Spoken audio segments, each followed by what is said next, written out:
The following discussion may contain uncomfortable language based on the historical events and figures in the film.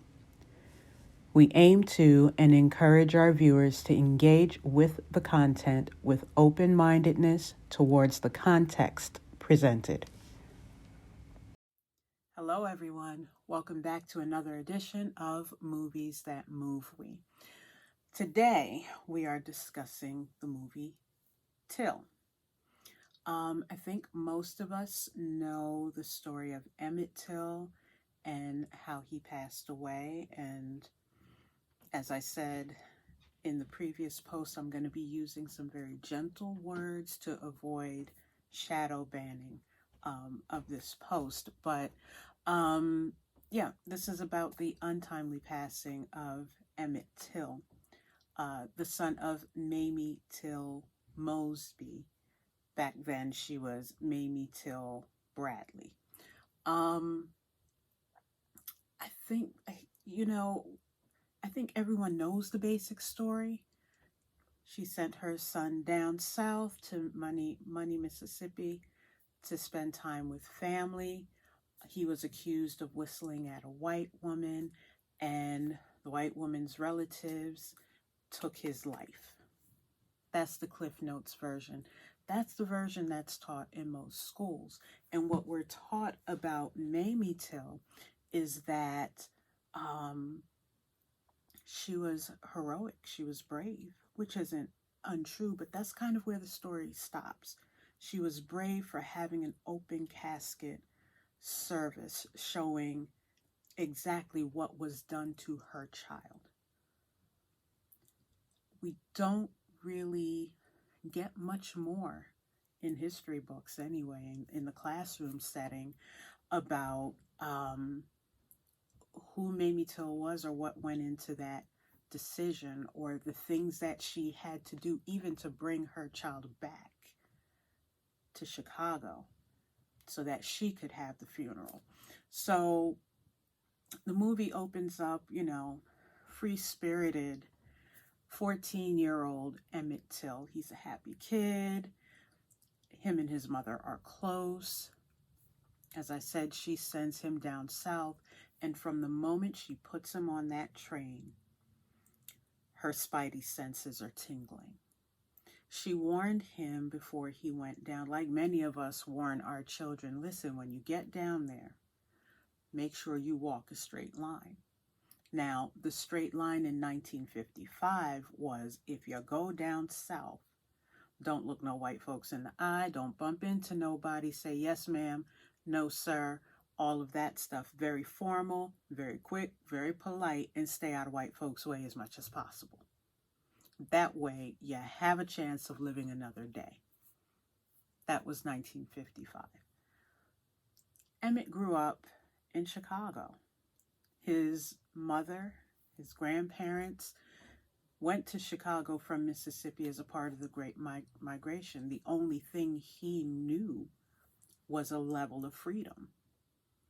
He could move in integrated spaces. Yeah, there was an issue where, you couldn't hop in a pool with a group of white folks or try on clothes because those things were still pretty rigid. But you could move around and not have to worry about being unalived because you blinked at somebody the wrong way. And so she tried to pound that into him before she sent him down south. And as any teenager would respond, his response was, Mama, I'll be fine. And so when she got word that her son had been very, very dramatically unalived, of course, as it would any mother, it broke her down. She wanted to know what happened, how did it happen, where was he? She told him to stay close to his cousins, told his cousins to keep an eye on him. What happened? And so when it came time to bring her son home so she could bury him, the state of Mississippi was like, oh, no, we got it, don't worry about it. And she said, no, bring my child to me. And they said under one condition, the box we have him in has to stay closed. Just bury him. Well, once you move from south to north, the rules change. And so she demanded to see her son's body. And when she saw the condition of her child, she made a decision that everyone needed to see what was done. I'm going to pause here for a moment. In 1955, there was, of course, the lynching. I'll use that word and hope I don't get shadow banned. The lynching of Emmett Till. But prior to that, 2 other men who are activists were also lynched in the South. And so Emmett Till kind of became the one that you could put a pin in, really put a pin in. I'll explain why. Now, I didn't dig into details of George W. Lee or Lamar Smith. Those were the other 2 men who were activists and who were unalived in part for their activities. But one of the things that happened in the film is when Mamie Till sat down to discuss getting assistance from the NAACP, the gentleman she was speaking with from the NAACP started asking her some pretty pointed questions about her personal life. I'm coming back around to the other 2. And he said to her, he was like, okay, so your last name is Till. What happened to Emmett's father? And she explained that he was in the military. He died overseas. He said, okay. And the gentleman that's sitting here with you now, which was her husband, her fiance at the time, Gene Mobley. I have to get that name right. Gene Mobley. They were engaged at the time. And so when that question was brought up, she was like, you're asking me a whole lot about my personal life and not enough about my son. And he pointed out to her, listen, what they're going to do is they're going to come at your character. The fact that you've been married twice already, and now there's this other man in your life, it's going to call your morality into question, and anything that they can use to pick apart your character and justify what was done to your son, they will use it. And so at that moment, she was clear that she had to do everything to protect her image. This was a strategic thing with the NAACP. Now, where the other 2 gentlemen were concerned is because they were activists, that was all the ammunition that was needed. All the ammunition that was needed because they were rabble-rousing. You might as well just say they were rabble. They were stirring up the population. They were trying to change things that wasn't broke, and therefore they met their fate. Wasn't too much that could be done with that. They could try, but Emmett Till was 14 years old. He wasn't an activist. He was a kid who didn't know the ways of the South. And that's justification. He was a little bit more of a strategic option. Much like, again, 1955, Montgomery, Alabama, Rosa Parks. Before Rosa Parks, there was Claudette Colvin. Now, the NAACP was involved in this decision also. They said, well, wait a minute. If we put Claudette out in public and say that she was discriminated against, they made her get up and move to the back of the bus, and nobody should have to do that. The very first thing that they're going to say is she's a teenage mother. Therefore, lack of morality, and yeah, you don't have a legal leg to stand on. When the same thing happened to Rosa Parks was an easier public sell. She was 41, roughly, at that time. She was just coming home from work. She didn't have anything else in her background that would make her look like a reprobate in the eyes of the Southern law system at that time. And so they had two people to choose from. They chose the one that was going to be the path of least resistance. In saying all of that, it doesn't negate anything that happened to any of these other people or make their activism less valuable. I'm just pointing out the strategic positioning that they used, the NAACP used when they were bringing these issues public. And so in this way, they had to deal with Mamie Till. And she, like I said, she understood pretty quickly what she needed to do in order to bring forward what happened to her son. And so after she saw her son's body is when she made the decision to have an open casket funeral. Yes, that's brave, to put your loved one's body in that very, dare I use the word raw state for the public to see. When I first saw the pictures, I just sat there slack-jawed for a while because it's like, who did that to a person? What happened? What did they do to have him looking like that? He was unrecognizable. And so her decision had a lasting impact even today. If you see those pictures for the first time, that's pretty much the reaction. What I appreciated about this film, and I know a lot of people, as a matter of fact, my daughter sat down part way through the film and was watching it with me, and her biggest concern is, oh my gosh, are they going to show what happened to him? And I was like, well, if you've seen the black and white pictures, that's what you see in this film. They don't create or attempt to recreate what they think happened to him. That is not turned into a visual.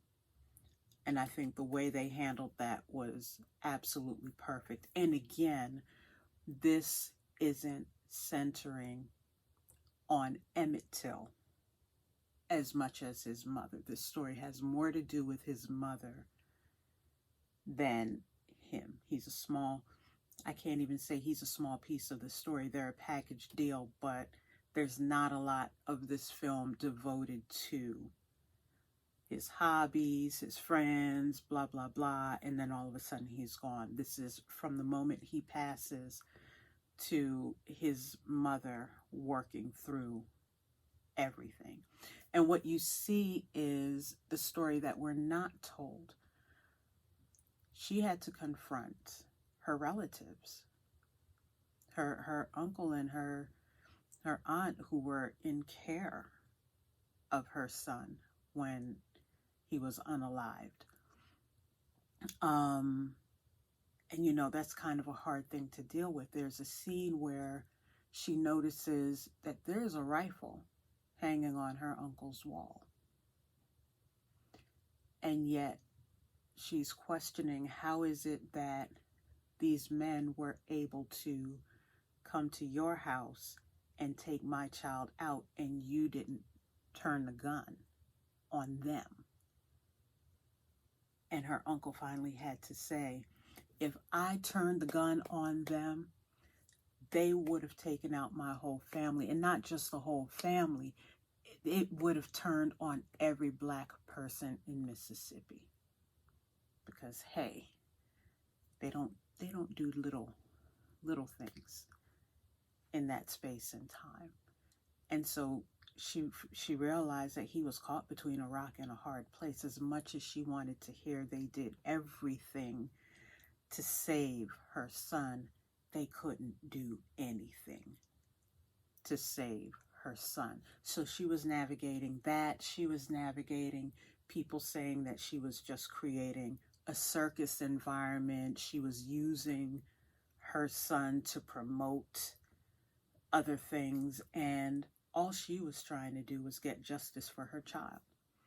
Now, much like today when we hear about an attack on a Black person that definitely has racism at its roots, once that thing hits the media, once that thing hits the court system, we pretty much have an idea of whose favor it's going to work in. And if it ends up working in the victim's favor, it's a surprise.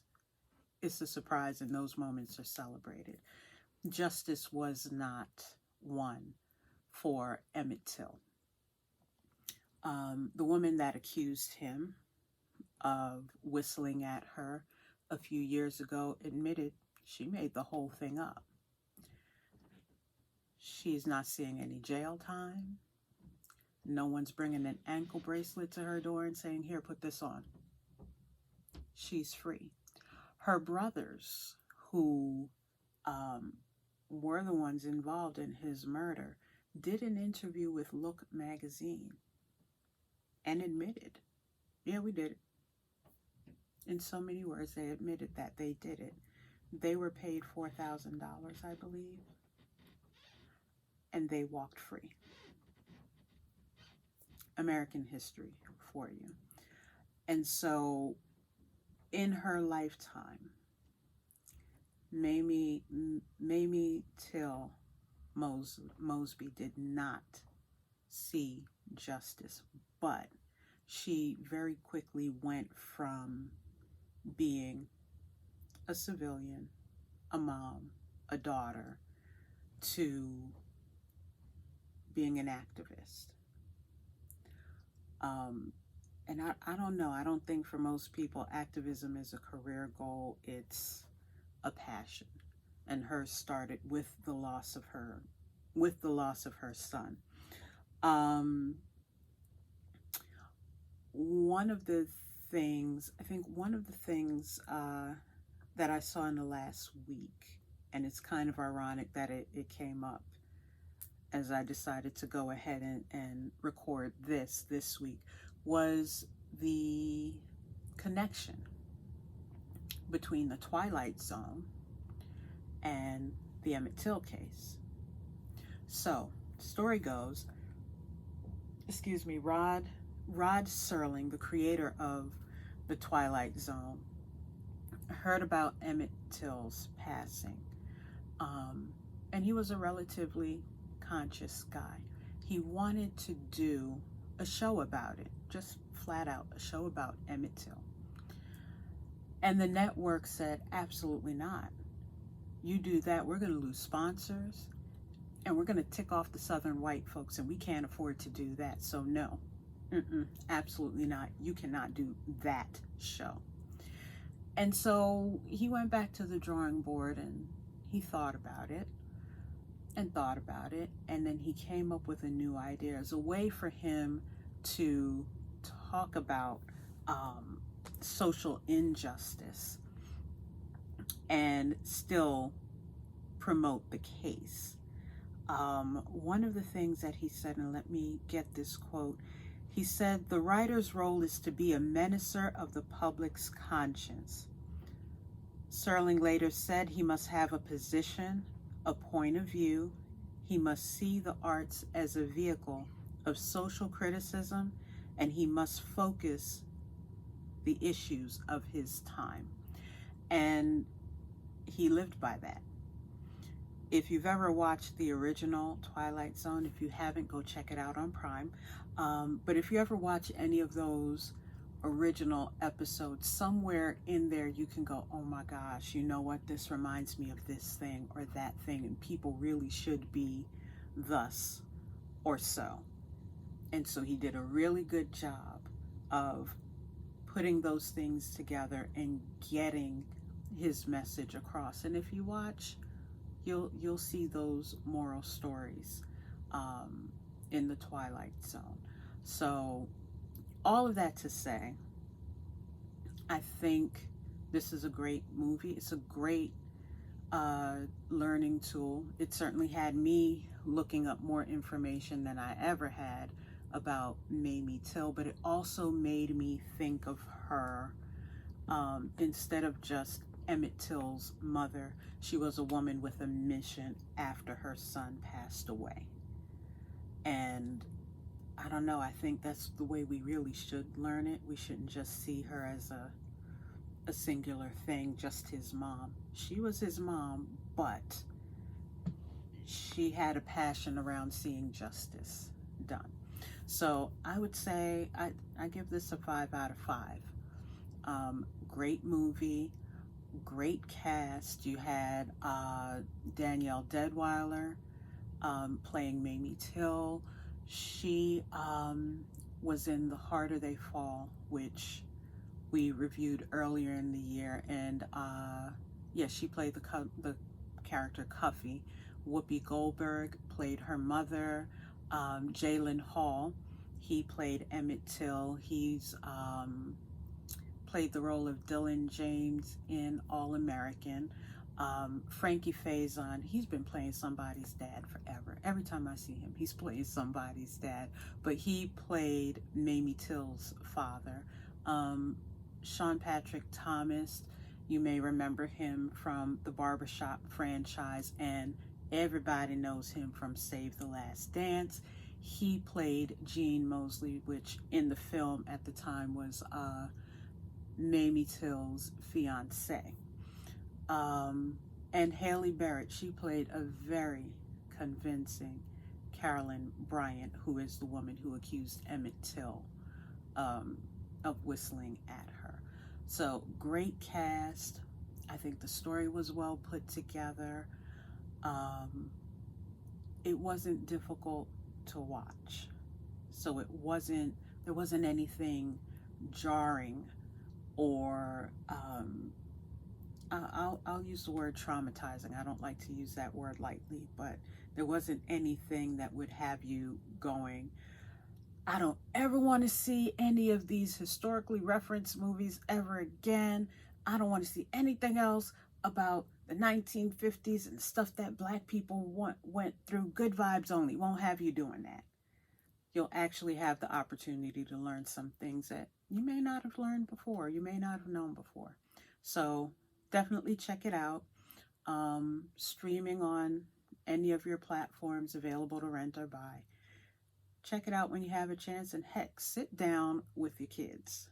Let your kids watch it. Tell them about the pieces you know, some of the names you know from the film, like Medgar Evers and what have you. Go ahead and have those conversations with your kids, because at this point, this is the type of thing they're trying to take out of school. So that's all I have for today. The holidays are coming up, so you won't see me for a couple of weeks, but I promise you, when we come back, we'll have something fresh and new for you. Until then, have a great rest of your Sunday. Have a great week, and we'll see you next time. Bye-bye.